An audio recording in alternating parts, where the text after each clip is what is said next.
thank you so much as we continue our coverage at the DNC. We're in the atrium of the United Center on Media Row, and I am really thrilled to welcome our next guest, Congresswoman Nikki Budzinski. Am I saying your last name correct? You are. You got it right the first time. In the 13th District of Illinois? Yep, home Springfield, Illinois. Now, you grew up in Peoria, which is where one of the greatest comedy legends of all time grew up. Richard I have to go back and forth because I'm like, we could do this a little bit. Sorry. No, don't be sorry at all. I appreciate that. So you grew up in Peoria, and you went to the University of Illinois. By the way, which dorm did you live in? You know, I lived at the Six Pack, but my sophomore year, that was the name. I don't even think those I know. Oh, they exist anymore. I think they might have moved. But the first dorm I was in was Lincoln. And so I started at LAR, and then I moved to the Six Pack, which is on the Champaign side. Yeah, no, I lived in Allen Hall for 2 years. Yeah. And I was a lifeguard at Impey. Yes, Impey. We all worked out at Impey. Yeah. Yes. I think I am slightly old. I'm class of 93. I'm class of 99. Yeah. So you're much younger. All the same. Tell me how you got involved in working in labor. Was that something that you grew up in a household of labor representatives or members? Yeah, my grandparents were both members. My grandfather in particular, he was a union painter. You know, these were folks that lived very modestly in Peoria, but because of a union contract he had, I saw they owned their home, they owned their car.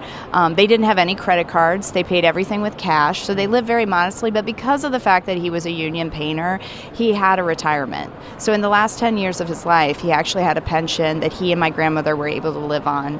And I just think that is really a big part of what the American dream is. And when we talk about protecting the middle class, that's what it is. And that's why I'm such a fierce advocate for unions and the labor movement, is I really think they are the ultimate protectors of the middle class. And we've seen such a tremendous growth in attention, in membership, because we talk about the history of it too. I mean, you know, I was on the train just now on the Blue Line with a young man who is a flight attendant, and he's in the union.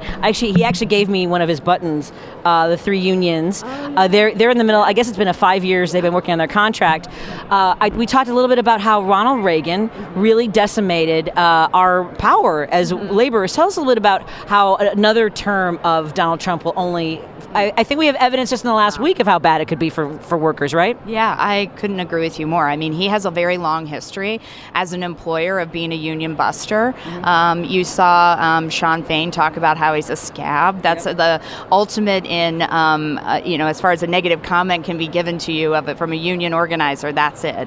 But, I think when we're fighting things like right to work, when we're wanting to protect union apprenticeship programs, when we're wanting to raise the federal minimum wage from $7.25 to support working people, when we want to pass paid family medical leave, what's so important is to elect leaders that believe in those things, that believe in the unions and the labor movement. We haven't had a more pro-union president from other than Joe Biden since FDR.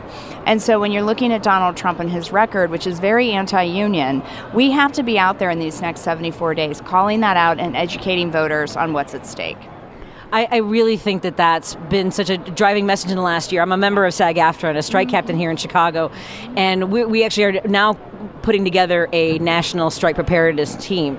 And, I think that showing up for each other has also been really important, and I think we're going to see a lot of that effort. Because when we saw Eau Claire, that rally with Vice President, I'm not going to be presumptuous, but I mean, we're getting there, Vice President Harris and Governor Walz and the people that showed up, that was a lot of labor that came out, wasn't it? It was a lot of labor, and working men and women are always foundational to any win for the Democrats. So getting out the union vote is critically important, and that was what was so exciting about that rally, is you're seeing that there's real enthusiasm out there from working class folks. They're going to get out, they're going to knock on doors, they're going to make phone calls, they're going to get their friends and family out to vote, and that's what's going to win in November. And that's why I feel really optimistic about our chances. Have you been here every day? I've been here almost every day, yes. What has been, because, the Obamas, both of them, both closers. I don't know, were you here that evening? I was here that evening. That was electric. I mean, they both did such a great job, really unifying and urging folks and making the point that this is going to be a close election, that we have to leave this convention while energized, getting to work. We have to get to the work of doing field activities, whether it's, making sure people are registered to vote, knocking on doors. That's when the real work starts, and we can't lose sight of that, even though people are going to leave the convention feeling fully energized energized. Talk to us a little bit about how important then with that work it is to also remind folks that voting down ballot is the surest way to get a lot of what we're talking about accomplished. Yeah, so I'm in one of the most competitive House districts in the country. So it's critically important that we're talking about winning the presidency, but we want to also make sure we're winning the House of Representatives back. We want to make Leader Jeffries Speaker Jeffries, and that's not going to happen unless Democrats like myself are reelected in November. And so I think it's really important that when people are looking at the ballot, it isn't just about the top of the ticket. It's about all of us, all the way down the ballot, and that we all really have a role in making a difference in our communities.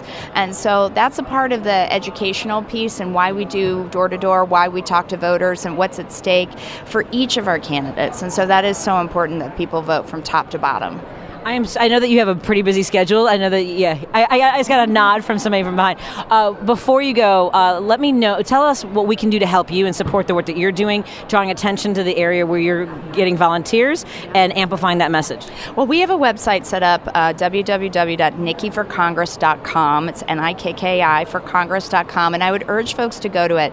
One of the things that's been so exciting is we've been really mobilizing women for Nikki. We've been doing postcards, well over 10,000 postcards have we completed already, and that's women writing postcards to other undecided or independent women in my district. And so you can get involved in a lot of different ways. Certainly door knocking and phone banking is really important, but sometimes folks just want to work from their living room and might want to write some postcards to undecided voters. You can go to our website and find out a variety of different ways to get involved, and so I'd encourage folks to do that. I so appreciate your time, and thank you for informing our audience. Have a wonderful rest of convention, and we look forward to talking to you again. We'd love to connect and feature you on our show again. Okay, thank you. Thank you so much. We'll be right back after this on WCPT 820, Heartland Signal.